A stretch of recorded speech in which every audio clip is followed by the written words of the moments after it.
sure Mr. Facebook just told us we're live. Great. That was quick. Adam, what's going on? I'm ready. Not too much. Are you ready to wow Happy the thousands? Thursday. Where's your cap? We have forgotten our caps to make Yes, this really. we need to do that. Oh, Well, remember we're gonna make an order, and actually maybe that's what we tell people here. When one person shows on, the very first person that shows up, we're going to give them the first thinking cap. They are going to be the lucky recipient. They're gonna be super lucky. All right. One in a world. All right, so we've committed to being live, Adam. So here we are. Right. And all right, here we are. And we're ready to crush it. So what are we going to talk about today? What'd you tell people we were going to talk about? So Adam, when you looked at my post, you saw that the Thinkin Cap Thursday is going to be talking about important, powerful situations, making sure your powder's dry, my friend. If you don't have powder, you can't use it. So one way to hey, look, Dustin's here. Let's get it. So we got a live one. What's up? So, Dustin, what's up is the inaugural recipient of the first ever. Yeah, Dustin, I'm gonna need you to direct message me. You're gonna get a Thinkin Cap sent to you, courtesy of mailed to the address of your choice. Yeah. So anyway, Adam, we're going to talk about making sure your powder is dry and effective. Because if you got bad powder, let's keep this analogy going, you can get yourself in a big booming problem. So we're going to talk about raising money in SEC compliance, so you know what you're doing and you don't get yourself in trouble. So how does that sound? Ready to do it? Are you ready? The children stowed away in their cupboards? Absolutely. Good deal. All right, I'm going to bring up my screen here. If for the tens of thousands watching, if you have questions about what we're rambling about, or you want some info that came from the slides, shoot us a message and we'll send it to you. All right. Hey, look, Daryl's here too. Jamie Ward's here. Wow, we got some real turnout. Kendra, look, she got here early. She beat us. Good for her. All right, let's get rolling. Sharing my screen. And if anybody wants to join us live, we, of course, will oblige and drag you on here to ask your questions. Wow, look at that. Boom. You see it? Did it show up? I did. I do. Hopefully they do. Can't speak. Yep, they do. On my backup here to make sure we're live. It did show up. So, all right. Adam, this is what we're talking about. Why don't you get us started? Yeah, so complying with the SEC, here's one way, the common way folks do, clients of ours, especially in the real estate world, this is where you can be compliant with the SEC when you're raising money from multiple people, perhaps for your startup, which essentially is a lot of people who are buying a new multifamily property. They're starting a new LLC to purchase it, and that's a startup company that's raising money, raising capital. And this is one way they do it. Or two ways they do it. A number of times. And this is our first screen, and we're going to go to the next screen, Adam. And yeah, I don't have the clicker, so I'm kind of. Yeah, he doesn't have the clicker. So when I'm busy on my phone, he needs to tell me. Nope, I don't want to play from the beginning. Oops. Sorry, people. Live television here. There's some weird messages from various people. So I had a weird. I had our cool fancy animated slide here that I wanted to play.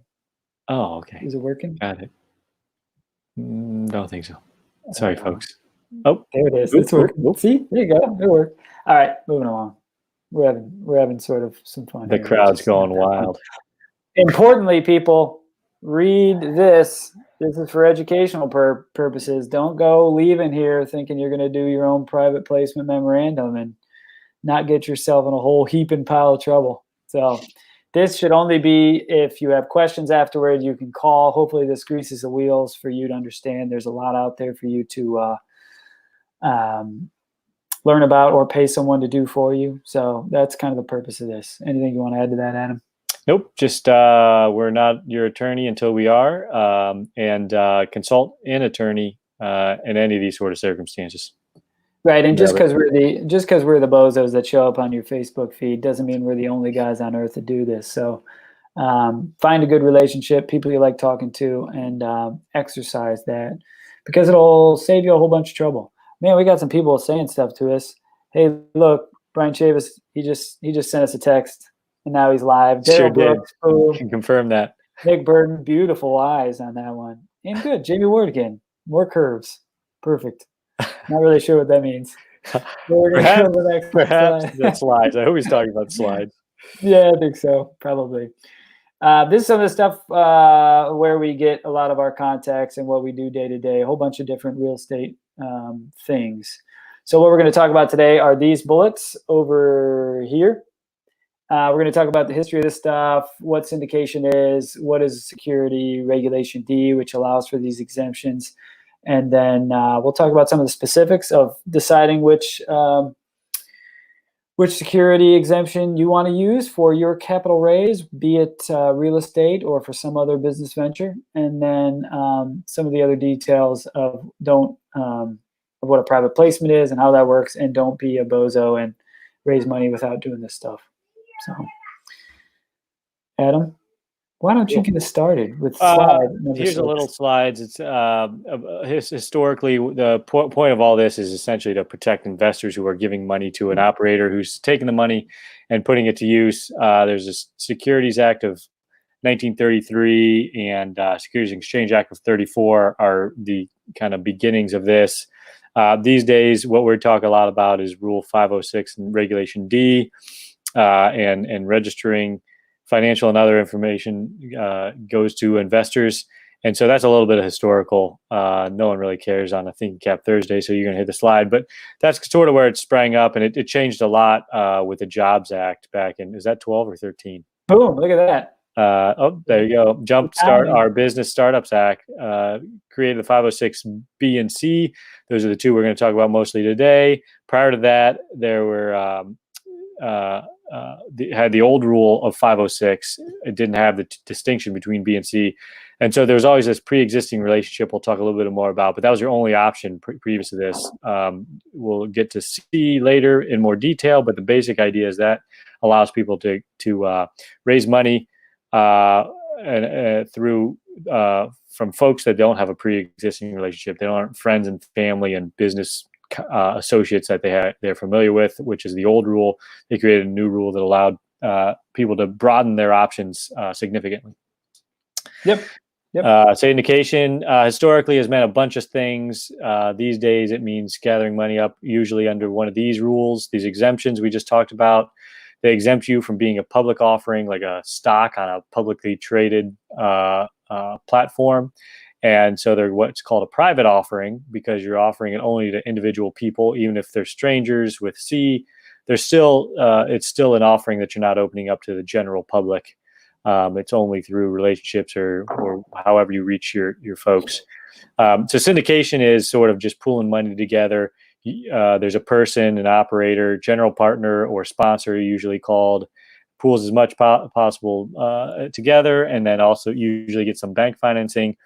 And it's something that people have done a lot of times, maybe with a single family house or with one investor. And this is just a case where you're kind of doing the same thing with multiple investors. You're getting money people and you're getting an operator together. And that's the basic framework of a syndication. How's that going? Dude, that's so good. Anything to add, Paul? No, just generally speaking, is when you pool people's money together to do something that you couldn't do on your own, like flying in an airplane or buying a $5 million apartment complex. So that was really good, Adam. You absolutely nailed it. Moving on to what is a security. There is a test for that sort of thing, and these are the 4 elements to a security. It's an investment of money, can be value, but typically 99 out of 100 times it is an investment of money that you give with the expectation of making a profit on that money. That there's more than one investor, that gets into a little more complicated kind of structure of the legal entity, but it's an investment of money with the expectation of getting paid for giving that money when there's more than one investor, and then through the efforts of, like Adam mentioned, a sponsor or a promoter or the person handling the deal. So if it's an apartment complex that has that's selling a security to get in on that deal. It's the person that's reaching out to investors, the person that has it under contract, generally the person that controls the deal. That is the person that needs to consider whether these 4 prongs are met, and if so, then they better talk to a lawyer and make sure that they're compliant so they don't get everybody in trouble, most importantly themselves. So when you reach these 4 elements, you're in the security world, and you need to find an exemption from the Securities and Exchange Act that allows you to sell that security to either individuals that you know or to the public. So can I check that box, Adam? That sound okay? Yeah, perfect. So this is just, when does all these rules and is this compliance come into play? It comes into play when you fall under this broad category of selling selling a security, which is defined broadly because obviously there are some folks out there historically who've probably tried to wiggle the way out of being required to follow the regulations. And so it's a broad definition, and it's what requires you to then comply with getting an exemption through Rule 506B or C. It exempts you from certain things and allows you to raise that money within the laws. So Regulation D has 2 exemptions. We mentioned there was one previously, which meant you could only get money with and get this exemption if you had a pre-existing relationship with a person. So friends, families, friend or family, people you had knowledge about their goals and their business and generally what their sophistication level, that type of thing. Well, that general rule turned into 506B. Hey, I can't read it because you're reading text, Paul. Look, Brian texted me. Just do it. What's your wife right? Anyway, I'm just kidding. Anyway, 506C, I was just kidding about some weird text you might have had in that string of humans. So what's she doing? So 506B was the old one. 506C allows you to raise from folks you don't have a pre-existing relationship with, but that has its own limitations. And so this box is kind of some of the distinctions between the two. Permitted investors in 506B, you're allowed to get, if you have a pre-existing relationship with unaccredited investors, you can have up to 35 of them. 506C doesn't allow any unaccredited investors, and I'll just generally say right now, we'll get to the specific definition is accredited investors are people with more funds, with higher net worth, that sort of thing. Another distinction is how you verify the investor's accreditation between the two, and another one is the dollar limits. Neither of them really have a distinction there, so you can raise what you need to for either rule. Slide. Ready, Line. Line. Some more distinctions, how you advertise. Go for it, buddy. You know, I was letting you just roll. You were really going there, so that's good. And I can just doodle around on my text and just show them to the internet. Sure. Share that screen. A big difference between a 506B and a C concerns how you want to advertise. When you're dealing with a B, that's the old rule that Adam had mentioned, where you can only advertise, discuss it with people that you have a pre-existing relationship with. So you're not allowed to go to the internet. You're not allowed to talk about it in front of your Lamborghini. You can, on Facebook, I guess you can if your friends are near your Lamborghini, but you can't go to the general public and talk about a real estate investment opportunity unless it is people that you already know. And that's probably one of the biggest differences between B and the C, is that on a C, you can advertise anywhere. You can advertise on Facebook, in front of your Lamborghini on Facebook, on billboards and radio, and on our goofy Facebook Live. You can do it anywhere that people can look at it. And, you know, the distinction there is, like Adam had mentioned, a C, you can advertise everywhere, but you can only accept money from accredited investors that you have independently verified that they are in fact a accredited investor. So that's probably one of the most important distinctions, is that you can advertise everywhere with a C and nowhere except to friends and family and their email addresses with a B. So same kind of SEC filing requirement paperwork as far as state filings and federal filings. It's identical. You need to get it. You need to get your SEC filing done within 15 days of the first sale. States, every state is different. States, since the federal government is the SEC, the states, you don't necessarily have to. You're exempt from filing there, but a lot of states require it for varying reasons, basically to know what you're up to in their state. And they essentially just want your money, so you pay a filing fee to kind of notify them of that. Adam, do you want to talk about these limiting factors? Yeah, it's kind of small type, to be honest with you. But let me zoom in for you. Don't mind me leaning in, folks. Look at that forehead. Derek, you can see it now, right? Yeah, and so we talked about the advertising distinction in B. That's a limitation there, that you can't advertise to the general public. So you limit the number of investors you can grab money from. It's people you have a pre-existing relationship with, or that you develop a relationship with without the deal having been the initial contact. So you can't discuss the details of the deal until that relationship exists. So kind of a way somewhat around, it's not around it, but a way you address that is you meet with a person a handful of times and develop the relationship and trust, and not being a snake oil salesman before you mention the snake oil. Before you mention the deal to them, you have to have a couple of meetings and get to know their level of sophistication and be able to document that you did that properly and didn't violate and lose that exemption because you presented the deal to a stranger first time you met them. You can get non-accredited investors though through B, where you can't do that for C. So those are the big distinctions. You can lose your accredited investors with a C if they aren't willing to verify. But verifying is a matter of getting a professional to write on the investor's behalf that they're accredited, like a lawyer or an accountant. Or there are websites and groups out there that'll verify, and so it's pretty painless. So if they're not willing to verify, it might be a good red flag for you, and might work out for your benefit that way, and not get mixed up with an investor. Right. So there's a couple distinguishing and limiting factors for each. Yep. Slide. What are accredited investors?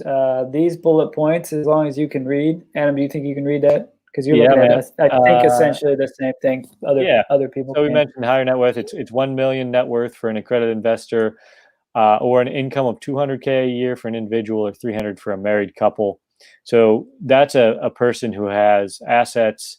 If you kind of take a step back, one way to think about this is that the SEC is particularly interested in protecting unaccredited investors, people who don't have that extra money to invest and potentially lose. And so that's what an accredited investor is. If you don't meet that threshold, you're considered unaccredited, and then that comes to play with the 35 number with the B. B as in boy, the old-fashioned one, can have at most 35 unaccredited. C, of course, can't have any. So that means for C, the limitation, everybody who's investing in your deal in a C has to be accredited, has to have $1 million in asset net worth, or 200 or 300 in income.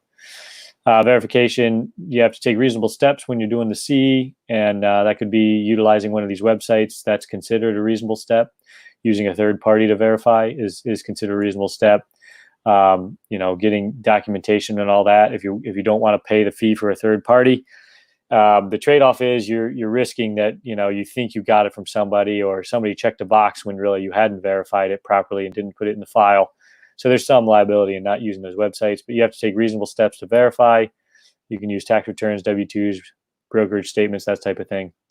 And 506B, you can rely on an accredited investor checking a box. So there's a little bit of risk there too, is if you're doing a B, you don't have to verify the person's accredited, but you may come to find out later they weren't accredited, and so they count towards your unaccredited 35. And if you run up against that can be something that creates a little problem there. So So really good to be sure and try to get some documentation, whether you're B or C. C always requires you take reasonable steps.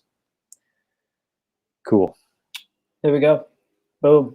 We talked a little bit about this earlier. This is just a little more specific about a 506C. If you're if you want to advertise to the general public, you want to make sure that you're not going to have any need to raise from a 506B unaccredited investor. So, there's a lot of folks that have low-hanging fruit, friends, family, and others, and they think, hey, I want to get into buying millions of dollars worth of apartment building. How do I get in? And they promise they can do it. Well, if you advertise to the public, well, you're no longer allowed to use the B exemption. So that's why you have to be careful about how you market your investment.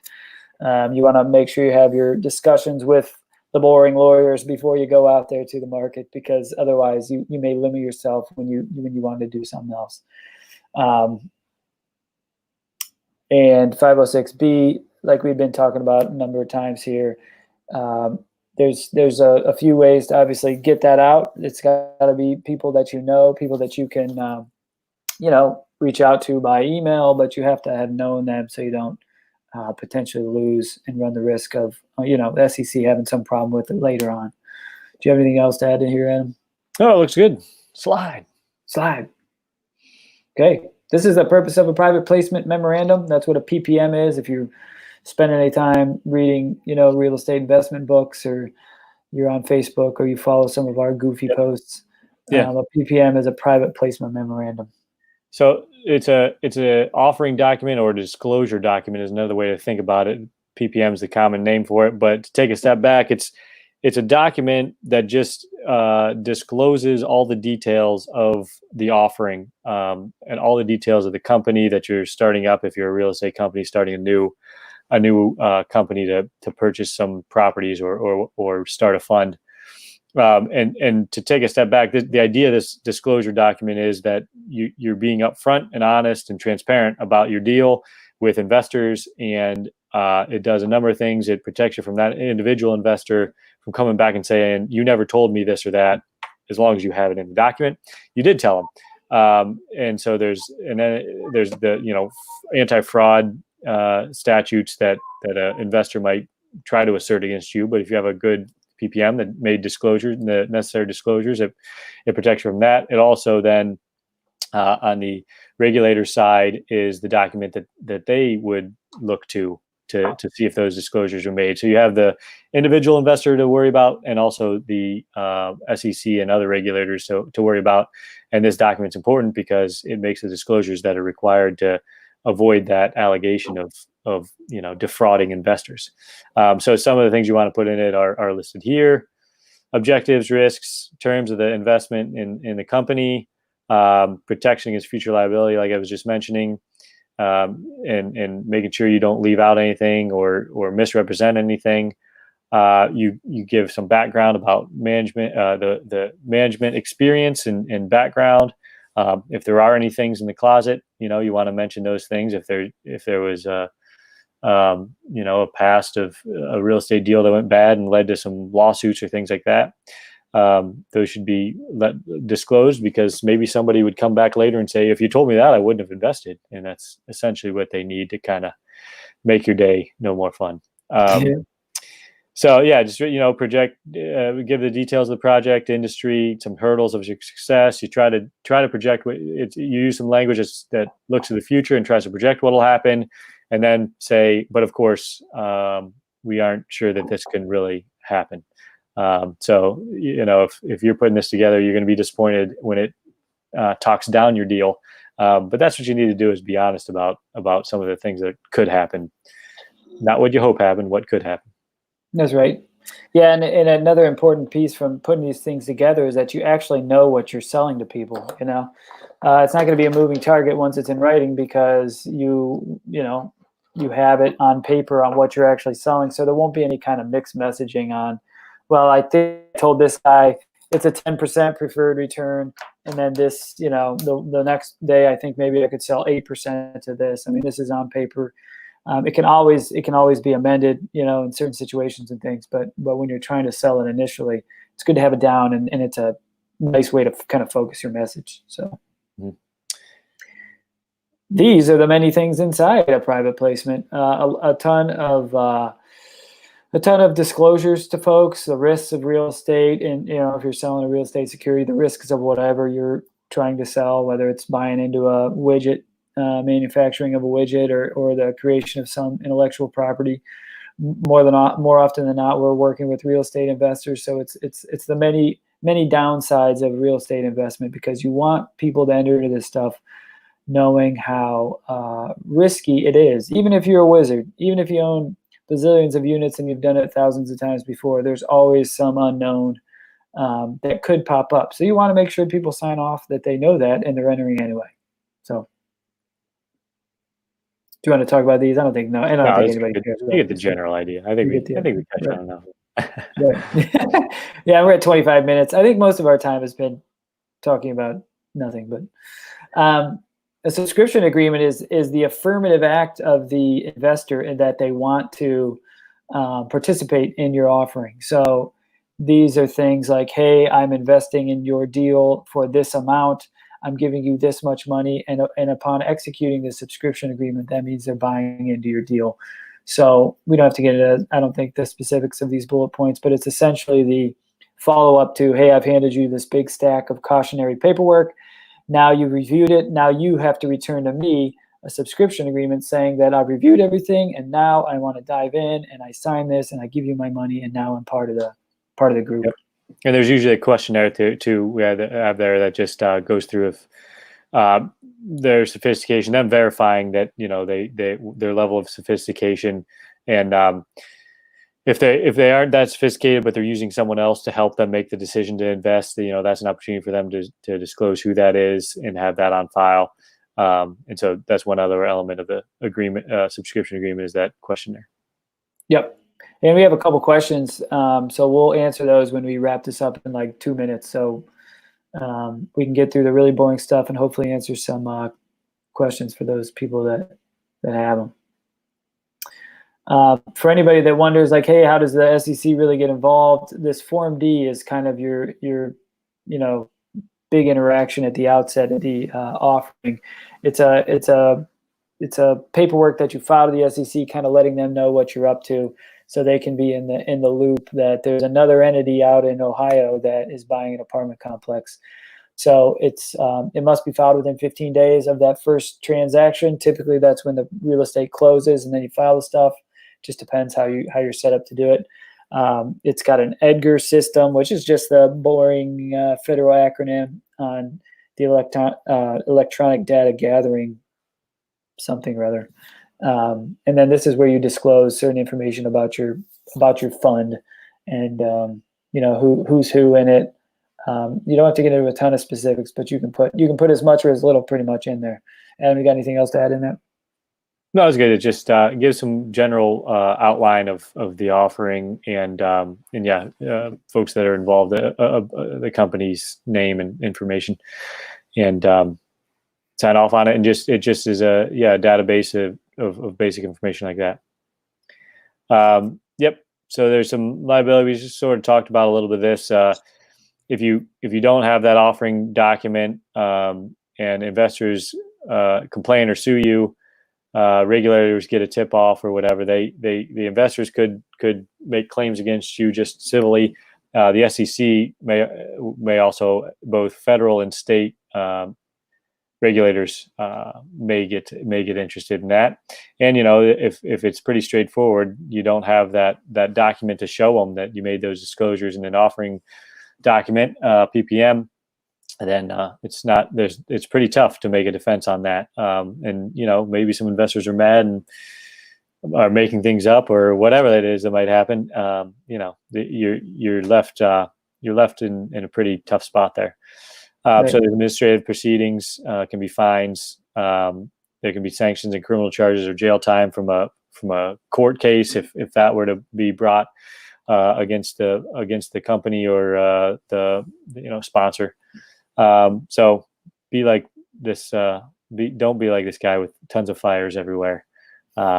protect yourself from that. Yeah, liability. and it, and it's easy for us to say it's self-serving and things that you should pay lawyers to do this type of work because it saves you a lot of headaches later. But if it's the type of deal that the deal cannot afford paying for this sort of stuff because the margins are too tight, or you think it'll be too hard to raise the money for that, I would humbly suggest move on to something down the street, move on to the next one, because this should just be part of everybody's underwriting on whether or not they do it. Is that, can we put in the money necessary to get this stuff done? So.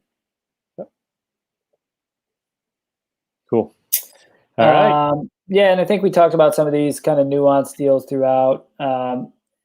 The stuff is relatively simple to understand in theory, but then there's all sorts of little nuance pieces that if you don't know what you're doing, or you just try to do it on your own with somebody, without somebody that's done it before and seen some of this stuff, then it can be very problematic.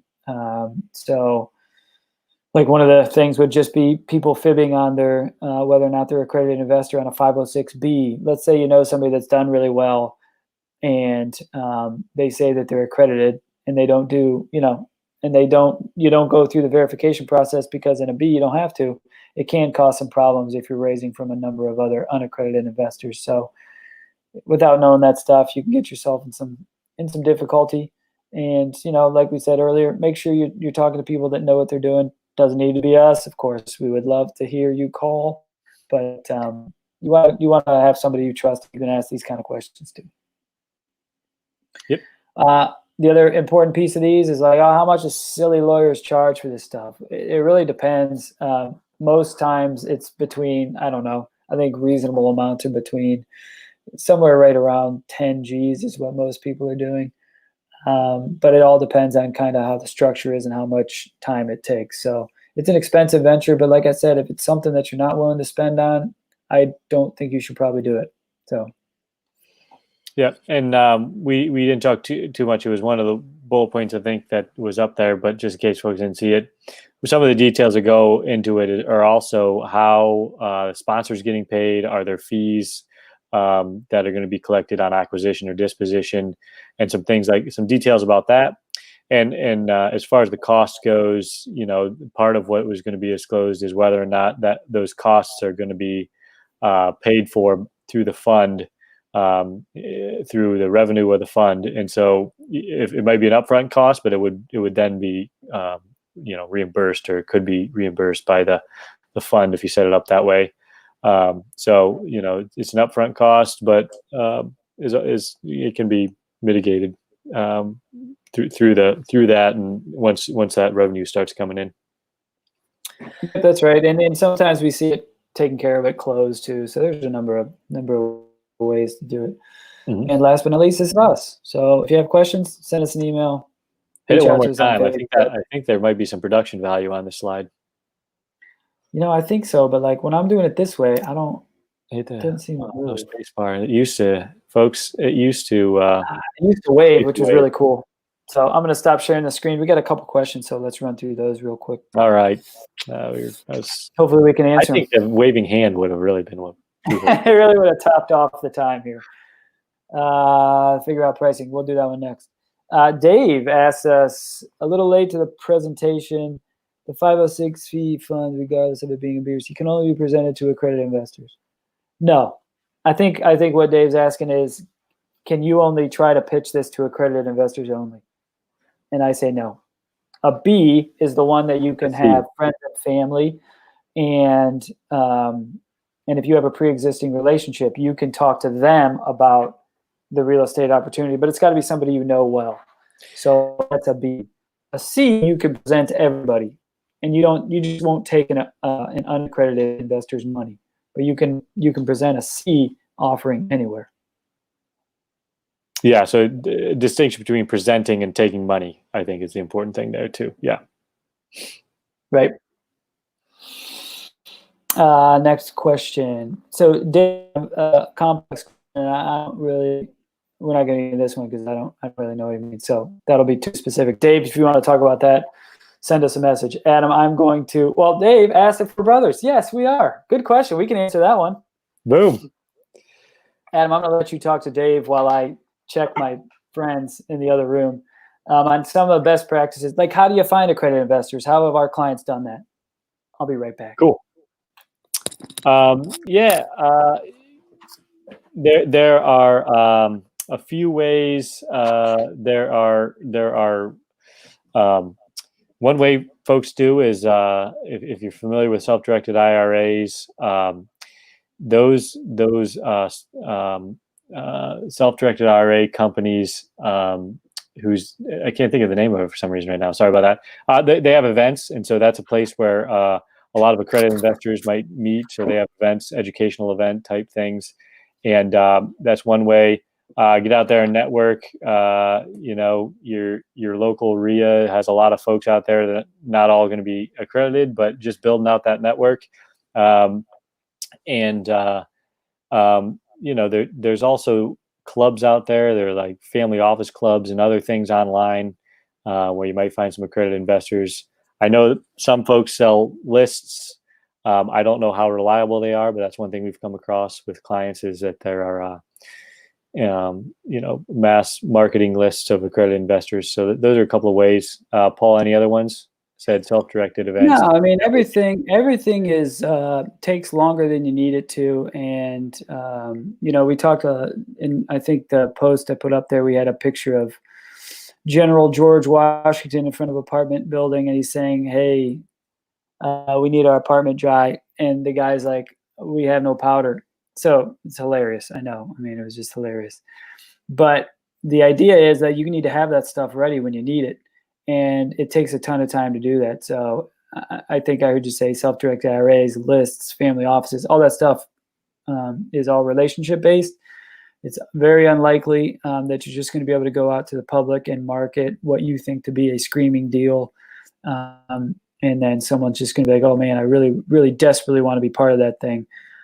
So you need, the 506B is a great play because it ensures that you actually have those types of relationships available when you need it.